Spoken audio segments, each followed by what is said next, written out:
Primero, agradecer a los expositores, al doctor Martorell como al doctor Topet, la posibilidad de poder debatir y analizar este tema, que es un tema quizás no frecuente en este tipo de novedades como tenemos, que puede llegar a ser el efecto de la quiebra de una asociación sindical. Va a comenzar el doctor Martorell. El doctor Ernesto Martorell es abogado egresado de la Universidad de Buenos Aires, doctor en Derecho y Ciencias Sociales, con su tesis doctoral calificada en 10 y con mención de honor. Egresado de la carrera de especialización en Derecho del Trabajo de la UBA, egresado de la carrera de especialización en Derecho Empresarial también de la Universidad de Buenos Aires. Es el mayor tratadista y escritor de temas societarios de la República Argentina, tiene más de 50 libros publicados, entre ellos podemos destacar el Tratado de Derecho Comercial, que son 15 tomos. Es un referente para sus colegas jueces y camaristas y su bibliografía es recurrentemente citada en los distintos fallos. Asiduamente consultado por empresarios y dueños de empresas sobre temas legales, laborales y también societarios. Colaboró en la redacción de los principales anteproyectos de leyes y de los códigos civiles y comerciales de la República Argentina. Columnista frecuente de las principales publicaciones profesionales, diarios y revistas de negocios, referentes sobre cuestiones institucionales y de actualidad jurídica y económica. Profesor titular de posgrado, maestría y doctorados en las más prestigiosas universidades argentinas. Doctor. Bueno, gracias. Yo me presentaría simplemente como laboralista, que como lo confesé, en eso hice mi tesis doctoral. Como recordaba con el doctor Topet que empecé como abogado del sindicato de pasteleros, pizzeros, alfajores y afines hace más de 40 años. Y atiendo protectoras también. Bueno. Uno siempre intenta situar de manera temporal lo que va a decir, y entonces me acordaba de algo que leí muy recientemente en un libro de Santiago Covadló, Locos de Dios, en donde dice que somos seres derivados, porque la actualidad siempre pone en juego muchísimo del ayer. ¿Y por qué les digo esto? Porque probablemente nunca hayamos vivido a nivel nacional e internacional una lucha tan descarnada entre la ética y la práctica del poder, ¿no es cierto? Basta con que pensemos, por ejemplo, en algunos referentes que había en la República Argentina cuando yo era adolescente. Acá siempre se hablaba de Estados Unidos con una mirada de admiración. Y si nosotros pensamos lo que dice la canción patria de ella, ¿no? The home of the brave, the land of the free, el país de la gente libre y de los bravíos, y hoy lo vemos presidido por un orate que parece salido de los Simpsons. Si nos vamos a las izquierdas, cuando yo era adolescente era un lugar común de la intelectualidad hablar de la Revolución Cubana. Los dos intelectuales de mayor predicamento en Europa o en Latinoamérica, en Europa Jean-Paul Sartre hablaba con admiración de la Revolución Cubana y Gabriel García Márquez, era amigo personal de Fidel Castro, le apoyaba. Y si hoy hacemos la traslación a lo que es el panorama político de América Latina y vemos situaciones de populismo de izquierda como el de Venezuela, todos ustedes deben haber visto el informe de la presidenta Bachelet, la presidenta del Partido Socialista, hablando de las espantosas violaciones a los derechos humanos, y las palabras de intelectuales de izquierda como Betan Teodoro o Lori Sanata, que dicen que apoyar ese tipo de posiciones por un alineamiento ideológico de prestigio y descalifica que lo hace. ¿A qué me refiero con esto? Que se ha producido un cambio muy significativo en todo. Todo es una especie de templaderal, las fronteras de lo que la gente está dispuesta a apoyar y lo que no está dispuesto a apoyar. Con respecto al derecho, la relación de nuestros hermanos cultos, los civilistas, comercialistas, especialmente en la que yo también participo, con el derecho del trabajo no fue muy pacífica. Cuando yo hacía el doctorado con Juan Carlos Goyena, doctorado en Derecho del Trabajo, nos recordaba que la primera gran figura del derecho del trabajo hispanoparlante fue Mario de la Cueva, un tratadista mexicano, y él hablaba de las creaciones diabólicas el derecho civil. Pensemos que Norberto Centeno, cuyo predicamento está fuera de toda discusión, realmente yo lo considero el padre del contrato de trabajo, en 1972-73 hablaba de la necesidad de crear un derecho obligacional y un régimen de privilegios particulares para el derecho del trabajo, en un momento en que el derecho obligacional iba hacia la unificación. Y mi querido amigo, recientemente fallecido, Eduardo Perugini, en un artículo sobre las relaciones entre el derecho civil y el derecho del trabajo, publicado, si no me equivoco, en el derecho del trabajo de 83-84, hablaba de la necesidad de abandonar la malformación civilista y comercialista para ser un buen laboralista. Este fenómeno no es algo local.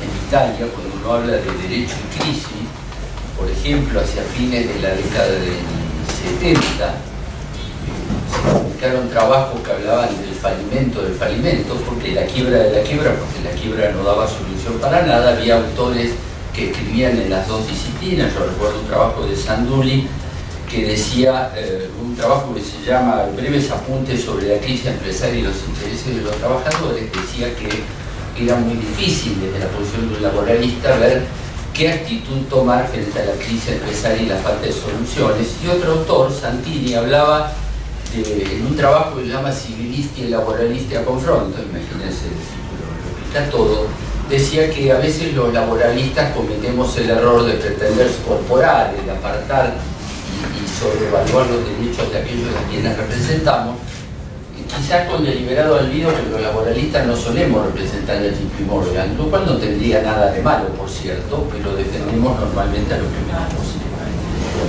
¿Cuál fue el acercamiento entre el derecho del trabajo argentino y el derecho comercial? Primero, bueno, de Beari y el lineamientos del derecho del trabajo. En realidad, en el Rapporto del Lavoro, una obra de 1928 que traduce acá en el año 48, decía que son dos ramas del derecho, el derecho comercial y el laboral, que tienen concepciones absolutamente distintas.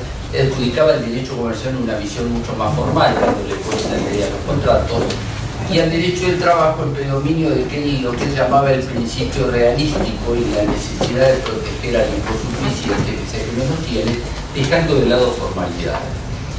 ¿Y cómo llegamos a la situación de derecho de trabajo y crisis empresaria, crisis de sujetos colectivos, crisis de personas jurídicas? Bueno, en realidad el derecho del trabajo fue muy soslayado por los ordenamientos concursales. La primera gran ley de concursos, que fue la 4156 del presidente Castillo, lo único que tenía era un par de artículos en el viejo Código de Comercio que otorgaban privilegio general al trabajador por algunos meses de sueldo y nada más. La 11719 pasó algo más o menos similar y curiosamente fue con un gobierno militar, el gobierno de la Revolución Argentina, que todos decían no fue una revolución en Argentina, porque se vino el país en un desastre. Se sanciona la 19551 en 1972, que sí introduce un régimen tutelar para los trabajadores, introduce el pronto pago, crea, por ejemplo, un doble régimen de privilegio general y especial, que es el único caso en donde el derecho contiene la doble calificación de un crédito, al punto tal de que civilistas como Linario dijeron que era un disparate motivado por laboralistas. Regula la situación de la empresa en crisis y la continuación de la empresa, y esto siguió así hasta el 17 de agosto del 1995, que fue sancionada la ley que actualmente nos rige, bien que con modificaciones introducidas posteriormente. La ley 24522, que es la que se aplica en la quiebra del SUPA, es la primera ley de concursos en la historia del derecho concursal argentino que no es consecuencia de un debate elaborado entre especialistas. Esta ley empieza con un proyecto de reestructuración empresaria encargada por el Ministerio de Economía a dos personajes, un señor de color negro, diría el luthier, que se llama Jeff Hoberman, egresado de Harvard, no sé de dónde lo sacaron y que lo contrató, y y una señorita María Laura García Conejero, que le entregan al ministro Cavallo un proyecto que es reelaborado por Julio César Rivera y Daniel Roque Vítolo, y es presentado el 12 de mayo de 1994 en el Salón de los Escudos. Yo recuerdo del Ministerio de Economía, que a mí me sorprendió porque llego y veo un montón de gente, solo dos laboralistas: el doctor Ferro por la CGT y el desaparecido Hugo Carcavallo, que siempre tuve una gran inclinación. Dos laboralistas. Pensemos la importancia que tiene la fuerza de trabajo en la vida empresaria. Recordemos que esta ley, por ejemplo, derogaba el orden público laboral, lo derogaba. Recordemos que creaba el fuero de atracción absoluto, sustraía a los jueces laborales, aún en la etapa de pleno conocimiento de los procesos, eso y una serie de situaciones más fruto del profundo desconocimiento del derecho de trabajo y más que nada del desinterés que existió en el legislador por darle participación a la gente que estaba vinculada al mundo del trabajo. Y vamos ahora a la temática concursal y el caso de autos. ¿Qué pasa? ¿En qué situaciones una empresa puede concursar? Un sujeto jurídico puede concursarse o quebrar. Hace falta dos cosas. Lo primero, lo que la ley llama el presupuesto objetivo. Artículo primero, estar en cesación de pago. ¿Qué es estar en cesación de pago? En la vieja definición de un ex legislador radical, don Mauricio Estradarola, del año 40, dice: la situación de un patrimonio que no puede enfrentar las obligaciones inmediatamente existentes. Este es un presupuesto universal, lo van a ver en la normativa de todo el mundo. Y el segundo presupuesto es el presupuesto subjetivo. ¿Y qué es el presupuesto subjetivo? Bueno, tiene que ser un sujeto concursable o quebrable. ¿Y quiénes pueden presentarse en concurso preventivo o quebrar? Bueno, las personas de existencia visible, las personas de existencia ideal de carácter privado, y de Carlos Saúl Menem, aquellas sociedades en las que el Estado Nacional, provincial o municipal tenga una participación en cualquier porcentaje. Además, el patrimonio de la persona fallecida, mientras no esté distribuido, y los deudores domiciliados en el extranjero. ¿Y quiénes no pueden concursar, presentarse en concursos preventivos o quebrar? Bueno, por ejemplo, los bancos, por ejemplo, las compañías de seguro. Porque veamos, por ejemplo, el caso de los bancos. Bueno, el legislador piensa que las entidades financieras, precisamente por la posibilidad de crear dinero escritural a través de préstamos y représtamos, tienen una incidencia directa en la economía, entonces no pueden quebrar. Las compañías de seguro tampoco. ¿Y qué pasa con los sindicatos, federaciones y confederaciones? El legislador no le preocupó. No hay ninguna norma referida especialmente a ellos. Ahora, lo curioso es que el mismo año que se sanciona la 24.522, se sanciona la ley 24.485, que incorpora a la ley de entidad financiera 21.526 un instituto, se llama 35 bis, que permite excluir pasivos, activos y pasivos de las entidades que se están por ir a la quiebra para afectarlo a atender obligaciones financieras. ¿Y esto por qué? Bueno, porque al legislador a lo mejor le pareció que los pasivos financieros, la situación de las entidades en la línea de protección, y no consideró digno de tratamiento específico el caso de las asociaciones sindicales. Alguien diría, porque siempre dicen, bueno, pero el trabajador está suficientemente protegido. Usted acaba de decir que la 24.522, como la 19.551, incorporó una serie de protecciones para el trabajador. Sí, por ejemplo, el pronto pago. Como dice algún asistente, la doctora Elelis en su libro, ni se paga, y cuando se paga es poco y ni siquiera pronto. Hay países como sucede en Suecia o en Luxemburgo, en donde el crédito del trabajador posterga hasta el del tesoro, y cuando no hay fondos, porque el empresario quebrado no tiene activos, responde el tesoro nacional. Bueno, no es la situación. El tema de decir, bueno, pero usted habló del doble privilegio. Sí, un doble privilegio sin asiento, porque el que tiene una hipoteca y una prenda tiene un derecho res persecutorio y posterga al acreedor quilografario y se cobra en primer término. Bueno, alguien me va a decir, bueno, pero la ley de contrato de trabajo dice si hubiera alguna maquinaria, todo lo que es valioso, la experiencia que tenemos está siempre prendado. ¿Y qué pasó con el SUPE? Bueno, leyendo la historia, el 30 de abril de 1998, el juez nacional juzgado nacional de primera instancia en lo comercial, número 7, en aquel momento a cargo de Juan Manuel Gutiérrez Cabello, por la Secretaría de Vivienda Fernández Carello, le decreta la quiebra de acuerdo a las referencias que hay en los fallos que yo tuve a la vista, porque no logró obtener las conformidades en cantidad necesaria como para que le aprueben su propuesta.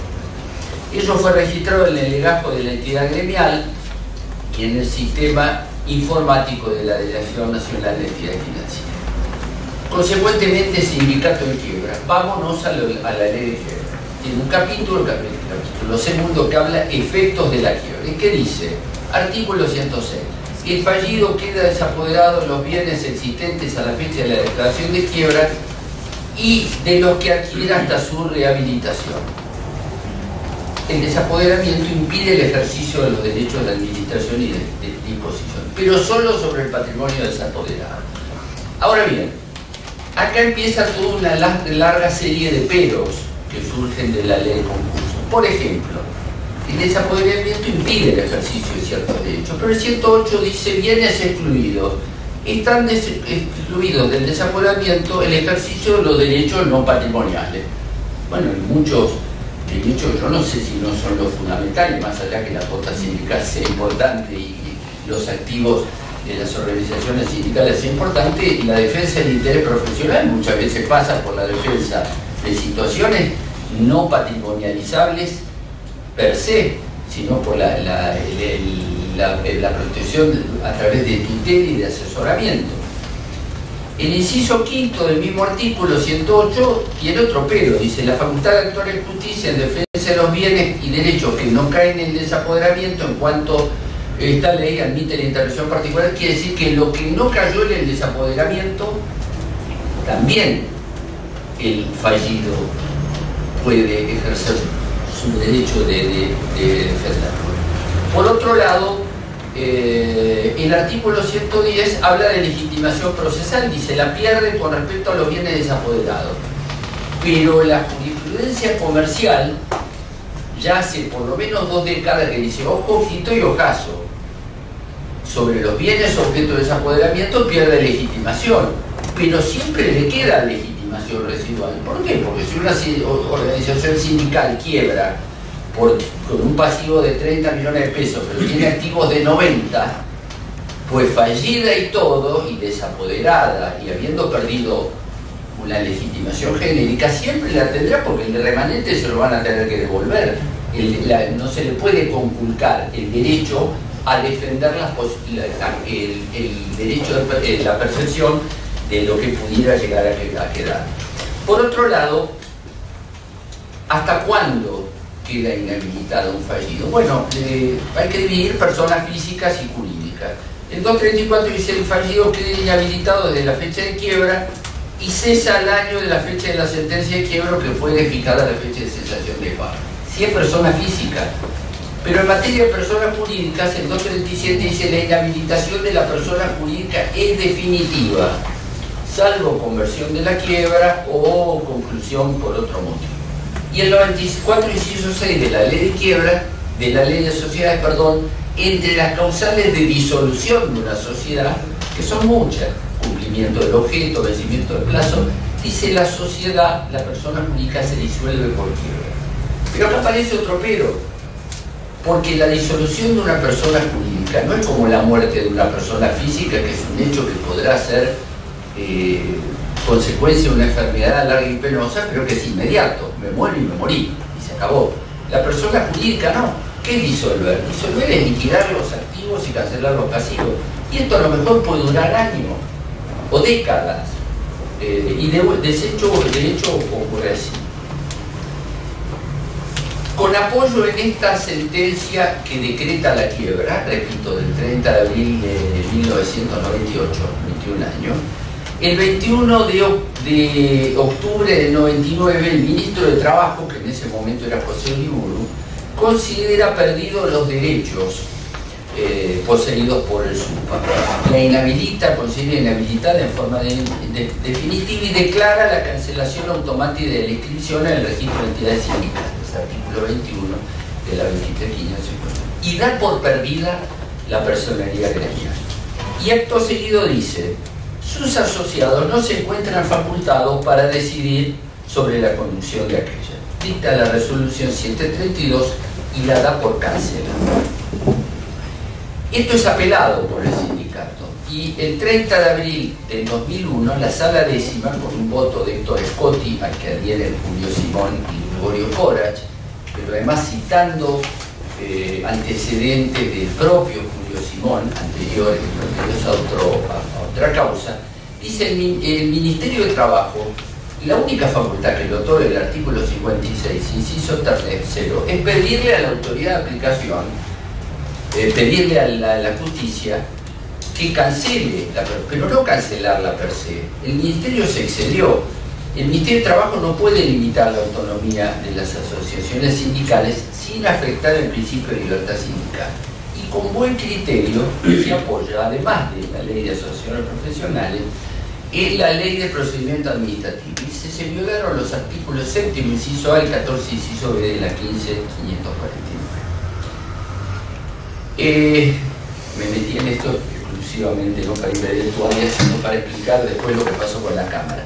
Bueno, la asociación interpone un recurso ante el juez, vuelve a primera instancia. Esto, el juez Viale revoca la decisión de que la asociación lo administre activo, pero sí la permite con respecto a los bienes desapoderados, no caídos en el desapoderamiento. Ahora, bien, el tema en septiembre del 2002 va a la Cámara de Apelaciones en lo comercial, quien dice en un fallo en donde se atiene a un dictamen del Ministerio Público Comercial del principio del 2002, dice: la resolución de la Cámara Nacional de Apelaciones de Trabajo no puede privar de sus efectos a la quiebra. Consecuentemente, corresponde que siga esta inhabilitación, y lo único que se le permite al sindicato, según lo que sigue de ahí, es administrar los fondos que se vayan recaudando en concepto de contribuciones que sean posteriores al auto de quiebra.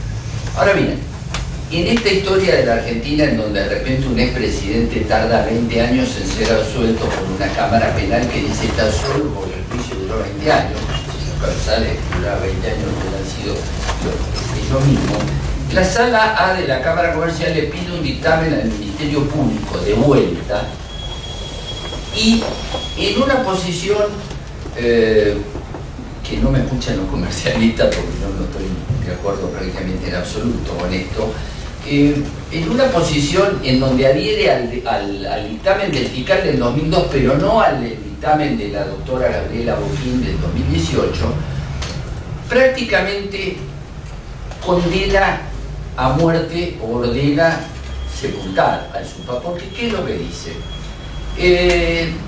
Dice que la fiscal de Cámara pide readecuar la situación a los intereses del pueblo, y dice: señores camaristas, se trata de una asociación sindical, no es un simple particular, no es el taller de Mimo y de Pepe, no es SACETU, hay comprometidos otros intereses. ¿Qué dice la Cámara? Primero, recalca que las entidades, las personas jurídicas se disuelven por quiebra. Dice: reconozcamos que estamos ante una situación híbrida y harto delicada. ¿Cómo no va a ser harto delicada teniendo en cuenta los intereses que hay en juego? Y la camarista que vota en primer término, que es María del Susal, a la que adhieren los demás, dice: no se puede permitir que siga funcionando, que subsista una asociación sindical que está en quiebra hace 20 años. No puede ser que 20 años después de la quiebra sigan administrando las cuotas sindicales, aunque sean las recaudadas con posterioridad al decreto de quiebra y no caídas en el desapoderamiento, porque esto tiene contenido patrimonial. Lo que está pasando da a entender que lo es grave, y se puede pasar la representación sindical a otra asociación, inscrita o no. Es una persona jurídica privada, en cuanto tal sustituible por otra asociación sindical. Como juez, dice: nosotros tenemos la facultad de ordenar el trámite y el proceso, y en tal carácter ordenamos al juez que cancele la personalidad gremial.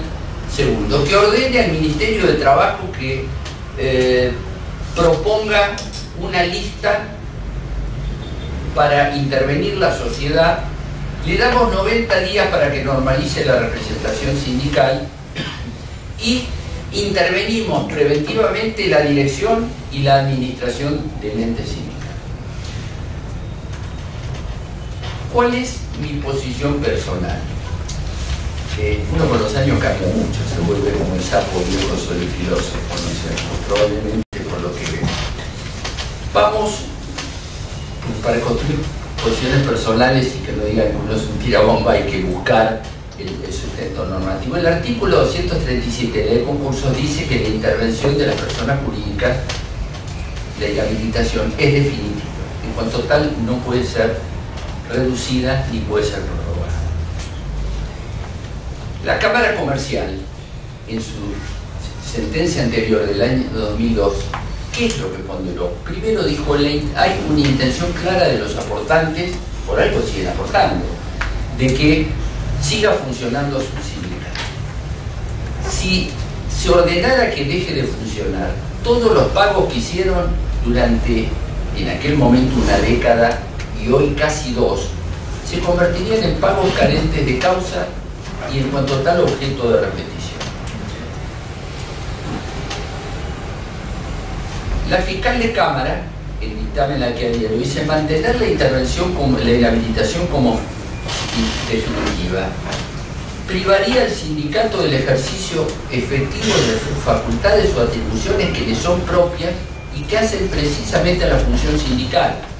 La fuente normativa de todo esto es la propia Constitución Nacional en el 14 bis. Y tal ley federal es la 23.551 como la ley de concursos y quiebra. Estamos en una situación en la que hay que ponderar que hay en juego principios que quizás debemos tener en cuenta, en donde, si bien frente a una situación de crisis solemos hablar todos que la universalidad del proceso concursal hace que predomine, acá hay en juego otro tipo de valores. ¿Por qué? Primero, por la particular naturaleza del fallido. Es un sindicato, no es una sociedad mercantil. Segundo, por la implicancia social de sus funciones. En el buen sentido de la palabra, no se trata de una sociedad comercial en donde uno o más personas hacen aportes para dedicarlos a la producción de bienes y servicios. Es una estructura creada para la defensa del interés profesional. En tercer lugar, hay circunstancias de interés superior que siempre las suele haber en las sociedades y que no siempre se ponderan. Y la fiscal de Cámara dice, señores camaristas, hagan una excepción al 237, porque no es una situación de quiebra común. No le podemos aplicar el mismo molde que el creado para una sociedad comercial constituida con fin de lucro para beneficiarse de su particular. Una solución ajustada a la literalidad del 237 implicaría desconocer pilares fundamentales sobre los que está estructurada la sociedad argentina, entre los cuales la defensa de la libertad sindical a través de organizaciones creadas con tal finalidad es importante. Por otro lado, hay una realidad que nadie puede desconocer. Hubo 20 años de ultraactividad, quebrado y todo, estuvo 20 años operando. Yo no quiero decir que si algo es malo, el que continúe en el tiempo lo abuena. Es una situación por demás atípica. ¿Por qué por demás atípica? Porque si el Ministerio de Trabajo en el año 98 pensó que había que cancelarle la personería gremial, debió haber recurrido a un juez especializado en la materia y pedírselo. No lo hizo. Porque si consideraba que hacía mal en administrar los fondos que aportaban mensualmente los afiliados, debió hacerlo. Tampoco se hizo. Y tampoco se pensó en ninguna solución sustitutiva. En fecha muy reciente, el 7/3 del 2019, la Corte Suprema denegó al Sindicato Único de Trabajadores Privados de la Libertad Ambulatoria un amparo por el cual todos los detenidos a través de este sindicato lo que querían era que les depositaran el salario mínimo vital y móvil que por ley les corresponde trabajando aunque estén privados de libertad. Y la Corte dijo, no está escrito en el registro de la Dirección de Relaciones Colectivas del Ministerio de Trabajo, los inhabilita. Con lo cual tengo muy claro que si le caduca la personalidad gremial, hasta que no se resuelva el tema va a haber una zona gris de indefensión. Entonces, finalmente, y para resumir y intentar ser lo menos aburrido posible, vivimos una época de americanización de todo, al punto tal que el presidente de nuestra Corte Suprema fue decano de la universidad más pro-occidental que hay, que es la San Andrés. Es una época de sociedades anónimas simplificadas, de crowdfunding, de startups. Vieron que dicen, hay legislación nueva sobre emprendedores, sobre startups. Los que tengan cierta edad se acordarán de Fontana Rosa y su personaje de Inodoro Pereira y el perrito Almendieta, que lo miraba y le decía, ¿qué lo parió don Inodoro? Cuando se hablaba de estas cosas. Bueno, propongamos una solución anglosajona, vayamos a la teoría del equity. Hay situaciones que, a pesar de estar reguladas en la ley de una manera determinada, si generan consecuencias sociales y valiosas, deben de llevar a los jueces a cambiar algunos criterios. A veces dura lex, es mala lex, y hay que adoptar criterios, aunque nos lleve, si somos jugadores, a encontrarnos con lo que dice el texto legal. En segundo lugar, y con esto termino, los jueces no son ajenos a aquello que decía Max Weber. Junto con la ética de los principios está la ética de la responsabilidad. El que juzga y firma una sentencia tiene que saber las consecuencias mediatas e inmediatas de las resoluciones que adopta, sobre todo si estas resoluciones pueden generar intereses comunitarios y valiosos. Gracias.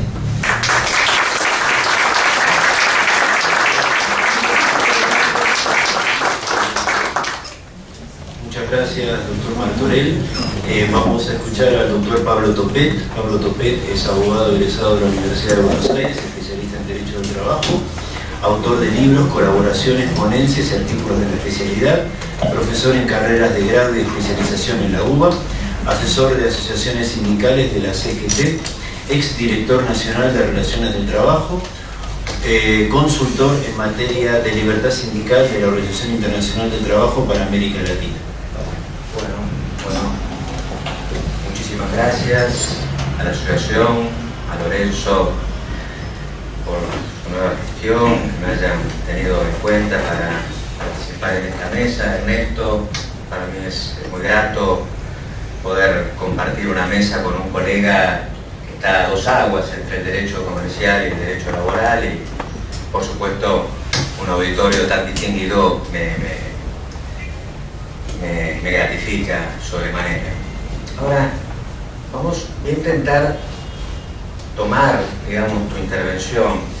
Yo creo lo que nos convocó acá es un fallo puntual, pero detrás de ese fallo me parece que podríamos identificar ciertos aspectos problemáticos para trascender de alguna manera de una resolución judicial puntual. Yo creo, mirándolo desde el derecho del trabajo, en principio, ¿no? Digamos, de cómo el ordenamiento jurídico trata el fenómeno de los sindicatos, digamos. Entonces, uno podría decir, ¿está en la pirámide jurídica en un lugar importante? Claro que sí. Lo dijiste vos, el artículo 14 bis, ese reconocimiento constitucional del valor que tienen los sindicatos en el Estado democrático, ¿no? El reconocimiento del interés del grupo reconocido como un valor sustantivo en el proceso de las sociedades democráticas.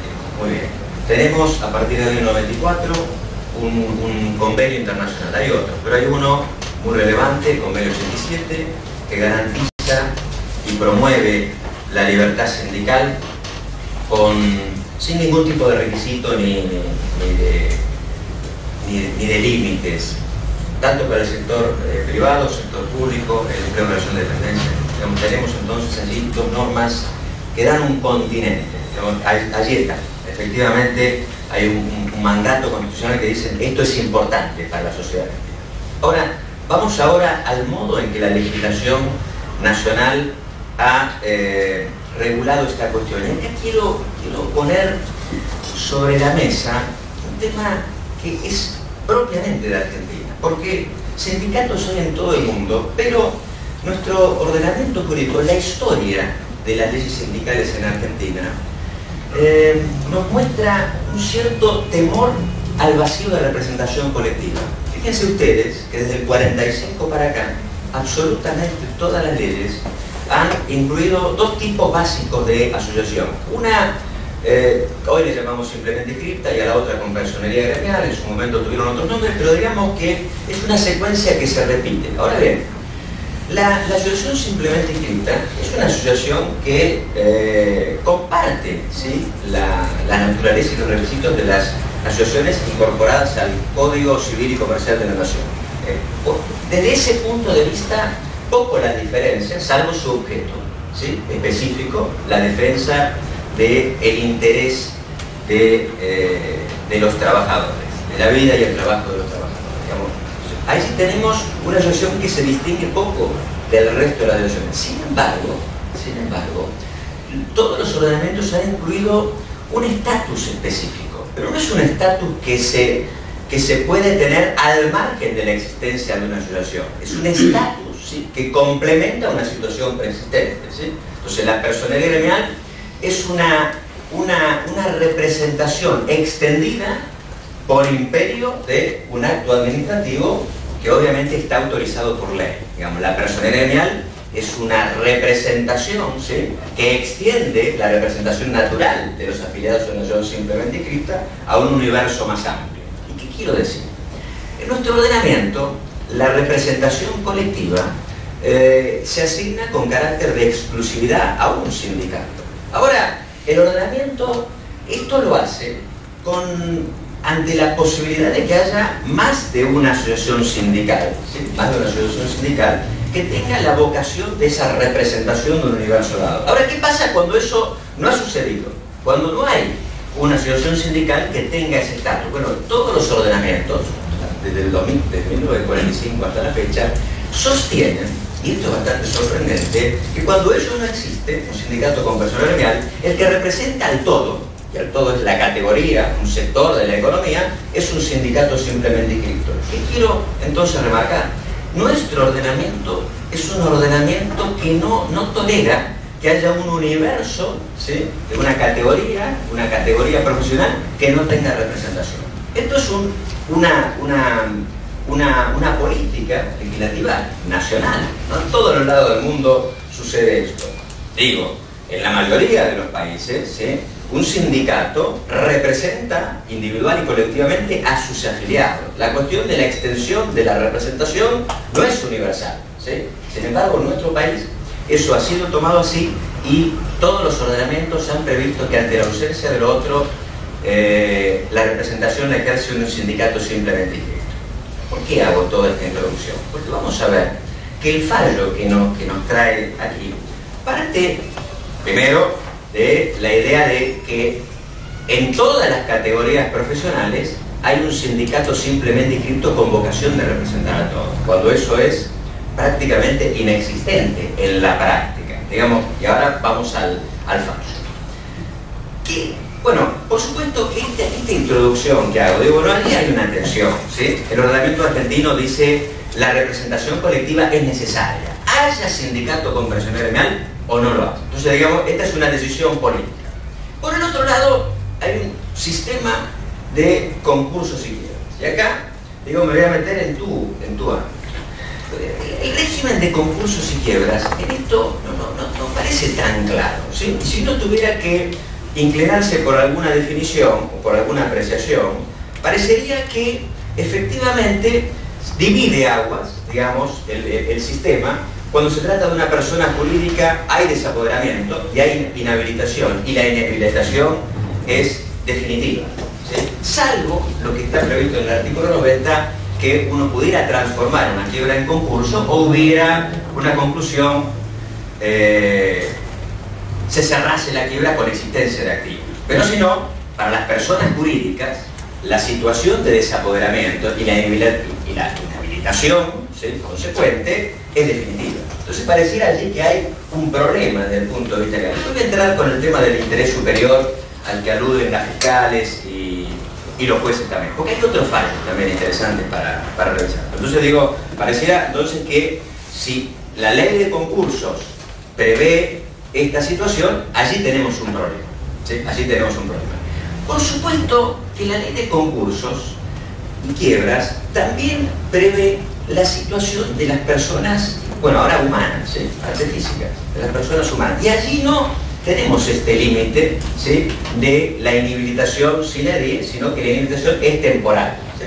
Puede en algunas circunstancias, si hubiera una quiebra sin activo, supeditarse a una sentencia penal, pero lo cierto es que en el caso de las personas humanas, la inhabilitación es temporal. Entonces acá vamos a ver que se abre también un campo de alternativas para los jueces. Ahora, ¿qué pasó en este juicio?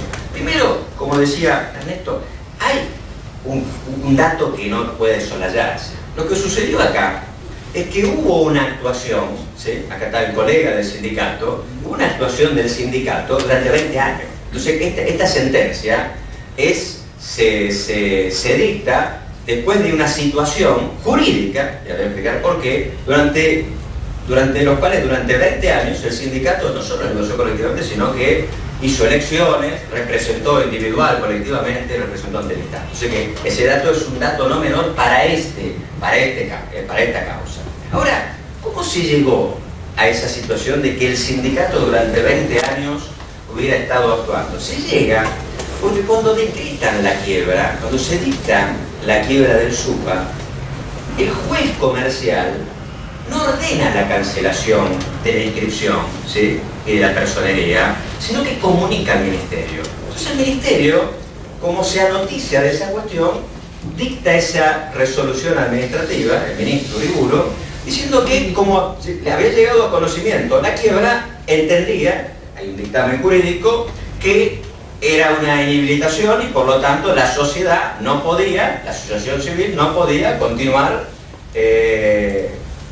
actuando en el ámbito gremial. Y entonces ahí el sindicato lo que hace es, interveniste manu militari, ¿sí?, porque te enteraste, y entonces la asociación ocurre ante la Cámara Nacional de Apelación del Trabajo, la Sala 10, y así se dicta un fallo diciendo, stop, ¿sí?, usted no puede hacer eso, porque la ley de asociaciones sindicales exige que para cancelar una asociación con personal gremial o para suspender esa personería, usted debe ir a la justicia, y se ha entendido, ¿sí?, se ha entendido, no lo dice la ley, pero se ha entendido, creo que uno de los primeros fue el profesor Bermúdez, que ese temperamento debía aplicarse también para las asociaciones simplemente inscritas.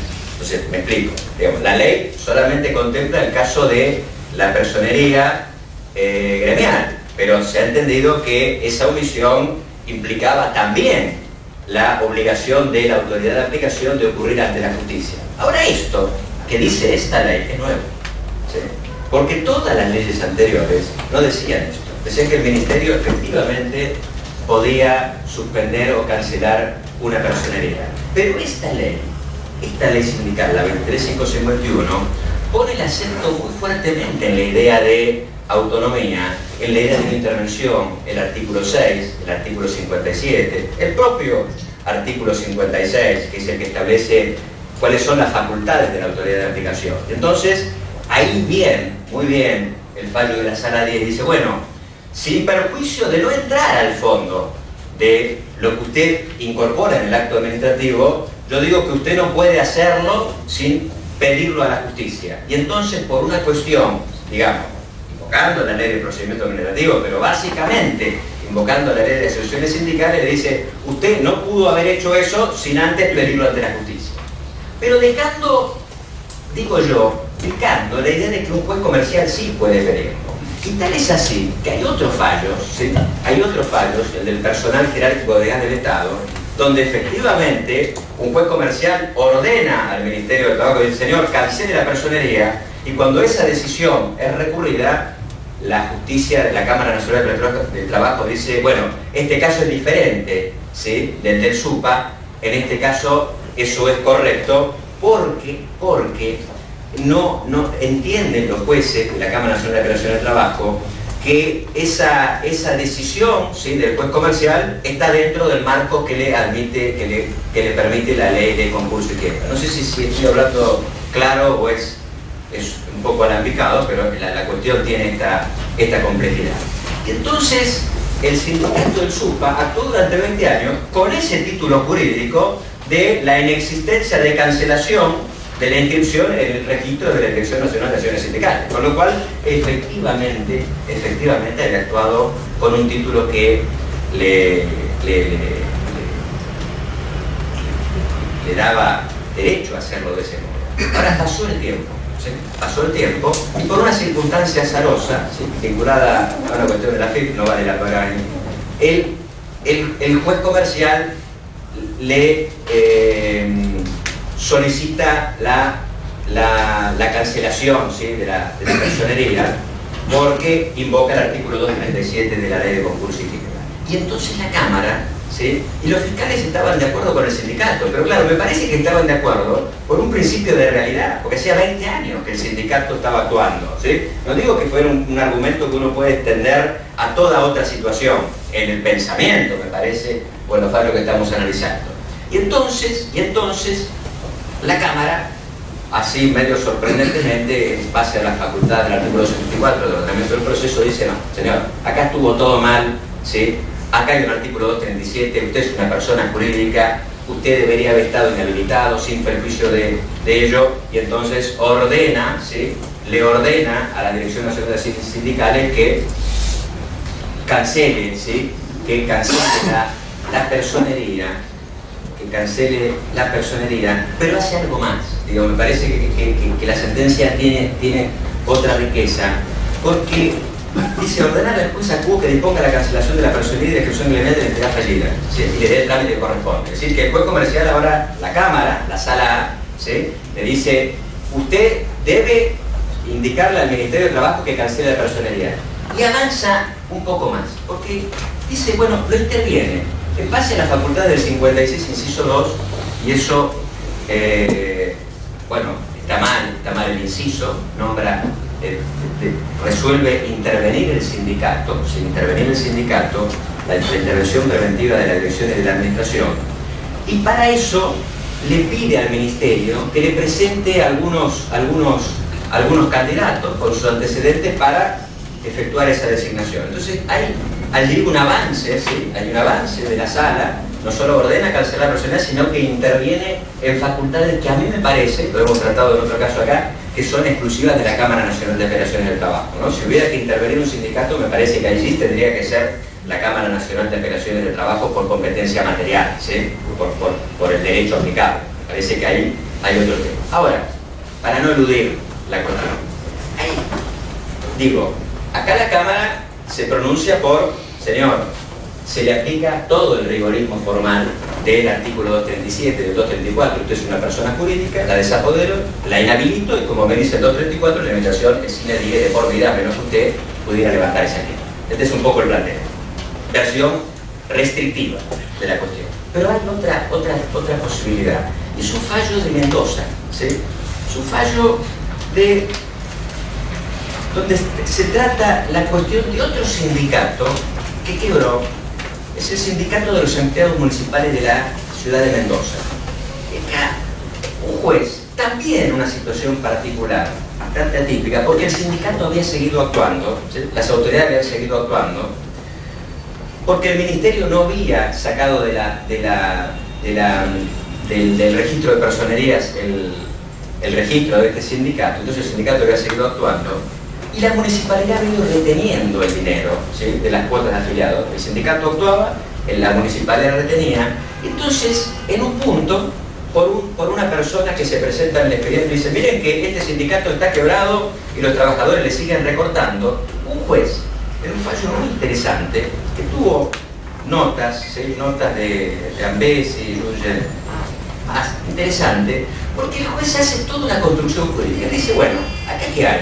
Hay una tensión, el principio constitucional del reconocimiento de los sindicatos, libertad sindical, ¿sí?, un principio del máximo nivel. Por el otro lado, el derecho de los acreedores a, de alguna manera, que se les reconozca el derecho a cobrar sus acreencias sobre el patrimonio que el sindicato tuviera. Pero, dice, acá empieza a jugar con el tema de los bienes extrapatrimoniales. Entonces, bueno, pero no todo es patrimonio. Entonces dice: ¿qué es lo que no es patrimonio? Lo que decía Ernesto, lo que dice el artículo 31 de la Ley 22.221. Digamos, ese derecho a representar, digamos, el interés de una categoría profesional. Entonces, eso no es patrimonial. No puede decir, bueno, pues se va a expresar en patrimonio, pero digamos, dice, esto no es patrimonial, ¿sí? Y entonces sería, digamos, poco conveniente, eso lo dijo también Eduardo Álvarez acá, es poco conveniente que un síndico fuera el que negociase colectivamente o el que representase una categoría profesional. Entonces dice, a ver qué vuelta le puedo encontrar, más o menos así, y declara inconstitucional el artículo 237. Dice, bueno, este artículo 237 de la Ley de Concurso y Quiebra no se puede aplicar a todo, por lo menos a esto no, ¿sí? A esto no. Y dice, por lo tanto, si declaro inconstitucional, no lo aplico, ¿qué aplico? Aplico el artículo de las personas humanas, físicas, le dice, pero digo, el otro, ¿sí? El que regula la situación de los sujetos individuales. Y entonces, con esa vía, dice, y si esto es así, un sujeto individual, por definición, no puede ser inhabilitado de por vida. Y además, la inhabilitación tiene excepciones de los bienes, pero además puede seguir trabajando, ejerciendo su profesión o su oficio. Y con esta construcción jurídica, dice, bueno, yo creo que es absurdo que un sindicato no pueda seguir funcionando y además tiene patrimonio, porque dice, bueno, ¿y el patrimonio? ¿Qué ocurre con el patrimonio? ¿Cómo se conforma el patrimonio? Bueno, con las cuotas de afiliación de los trabajadores, muy bien, con las donados, con los legados. Bueno, pero ¿qué pasa con las cuotas? Que estaban allí, en el expediente. Bueno, muy bien, las cuotas no pueden ser totalmente, ¿sí?, desapoderadas después de la rehabilitación. Entonces dice, para equilibrar lo que él pone, digo yo, tratando de morigerar esa declaración de inconstitucionalidad, que además la decretó de oficio, ¿sí?, de acuerdo con la doctrina de la Corte que así lo autorizaba, pero siempre los jueces, digo, piensan 10 veces antes de declarar una inconstitucionalidad de oficio. Bueno, yo creo que para morigerar dice, y de ese fondo del que ya tenemos y del que vaya ingresando en cuota de afiliado, el 20% va a la quiebra, ¿sí?, para los acreedores que no pudieron pagar, y el otro 80% va al sindicato. Y para que no haya ningún problema, va al sindicato en forma directa, no pasa por la quiebra y yo después del tribunal. Fíjense ustedes entonces, alternativa 2, ¿sí?, para esta situación. Alternativa 3, ¿qué pasa con la quiebra de los sindicatos? Leonardo Ambesi. Bueno, Ambesi dice, sabemos ya que hay una versión restrictiva. El juez puede decretar la quiebra, y la versión más ortodoxa dice el 237, señor, usted está desapoderado e inhabilitado, y esa inhabilitación no tiene remedio, ¿sí?, a menos que haya una transformación de la quiebra en concurso. Versión restrictiva. Si esto es así, juez comercial, los jueces laborales lo aceptan, puede ordenar la cancelación de una inscripción y de una personería. Insisto que la personería siempre va asociada a la inscripción. Es absurdo pensar que hay una personería que trasciende la existencia de una asociación civil. Están unidas, ¿sí? Hay asociación civil sin personería, pero cuando hay personería hay asociación civil. Digamos, si no sería pensar que hay un ente que trasciende las categorías jurídicas que conocemos, ¿no? Eso no es así. Digamos, la categoría asume la representación con una asociación concreta, ¿sí? Ahora, versión restrictiva, el juez comercial aplica el 237, no hay posibilidad, no hay ningún tipo de naturaleza extrapatrimonial, se cancela.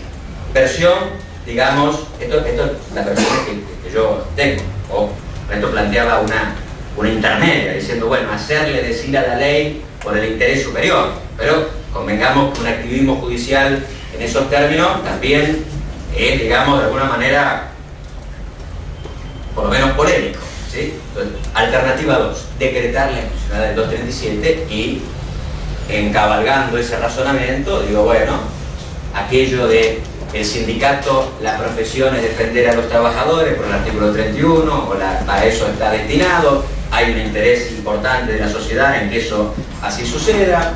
El patrimonio, ¿cómo se constituye? Con los ingresos de la cuota de los afiliados, pero para equilibrar esta declaración que hago, una parte va para acá y otra parte para allá. Segunda alternativa. Tercera, Leonardo Ambesi. ¿Qué dice? Bueno, lo enfoca de otro lado. Dice, bueno, a ver, ¿qué pasa con la personería gremial? ¿Qué es esto?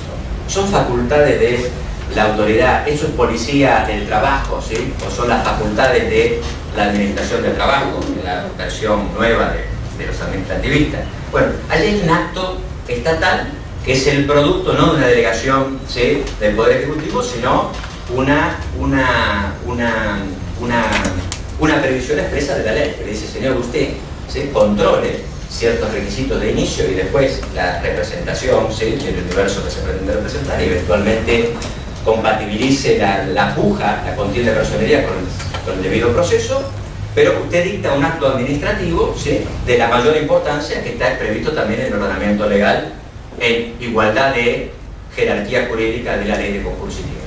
Entonces él dice, bueno, si esto es así, invoca una jurisprudencia. Yo la leí y ahí no le encuentro tanto fundamento a lo que Leonardo ponía, pero digamos, invoca una jurisprudencia y dice, si esto es así, lo que tiene que hacer el juez comercial en estos casos es derivarle a el Ministerio de Trabajo para que el Ministerio de Trabajo ocurra ante el Ministerio de Trabajo, ante la Cámara Nacional de Apelación del Trabajo, para ver por qué esa es competencia original. ¿Se entiende? Entonces, digamos, hay tres alternativas vinculadas a esta situación de la quiebra de los sindicatos. Yo sé que estoy con el tiempo y quizá ahora se pueda generar un debate, que es bastante complejo articular todos estos temas. Pero entonces, digo, para poner blanco sobre negro tres ideas que me parece a mí que son relevantes. Por supuesto, una mirada desde el mundo del trabajo no puede desentenderse de normas constitucionales y de un valor y de la tecnología de la ley de asociaciones sindicales, que lo primero tiene un temor importante a que haya un universo de representación sin representante, ¿sí? Entonces eso es una idea importante, no es de todos los ordenamientos. El ordenamiento escapa a esa posibilidad. Entonces es una idea que los jueces deben tener en consideración. Por supuesto, un sindicato no se consigue una asociación sin patrimonio, lo dice el Código Civil y Comercial de la Nación. No podría haber una personería, digamos, que funcionase sin el marco de una asociación, porque requiere patrimonio. Bueno, el patrimonio está en las cuotas de los afiliados. Por supuesto que el fallo, ¿sí?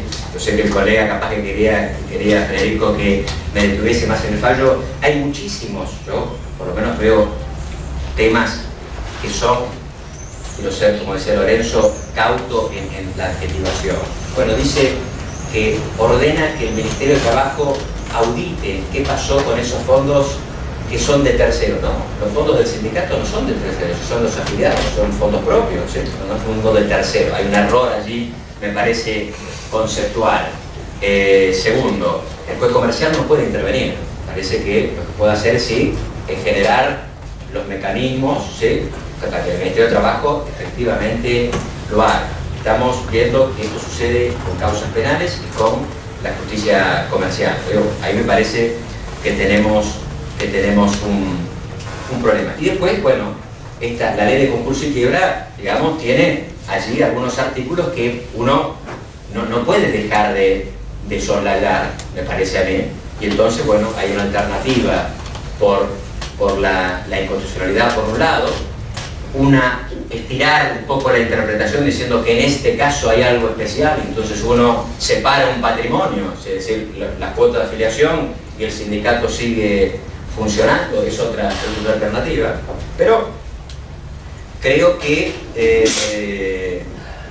bueno, y finalmente, digo, la Cámara Nacional de Apelaciones de Trabajo ha reconocido, ¿sí?, en gas del Estado, es otro caso interesante, el personaje, porque también el juez comercial dicta la quiebra del sindicato, pero no se lo comunica al Ministerio, se lo comunica a la Inspección General de Justicia. Entonces nadie se entera del Ministerio de que eso pasaba. Entonces el sindicato siguió funcionando. Lo que pasa es que ese sindicato, que tenía todos los bienes desapoderados y las cuentas embargadas, era un sindicato de pocas personas y que no tenía casi empleados. Entonces pudo funcionar, digamos, en ese cordán, ¿sí?, de la escasez económica, casi sin fondo, durante muchísimo tiempo, hasta que por otra circunstancia también azarosa, ahí sí le decretan la quiebra y ellos habían reunido unos fondos que le permitieron levantar esa quiebra. Un caso también bastante sorprendente, pero todos los casos tienen de alguna manera algunas circunstancias que los hacen muy especiales, ¿no? Esto es lo que me parece. Perdón por el tiempo y ya cierto desorden. Bueno, nada, yo creo que efectivamente hay que tratar de garantizar efectivamente un colectivo laboral no se quede sin la representación. Yo creo que deberíamos estar pensando en alguna propuesta de referenda, digamos, ¿no? Ver si podríamos poner a texto expreso alguna norma que diera claridad a esta situación que con la normativa actual va a seguir teniendo cierta opacidad, por lo menos de la resolución, y va a depender mucho, ¿sí?, del activismo del juez, de la situación de hecho y las circunstancias, ¿no? Nada más.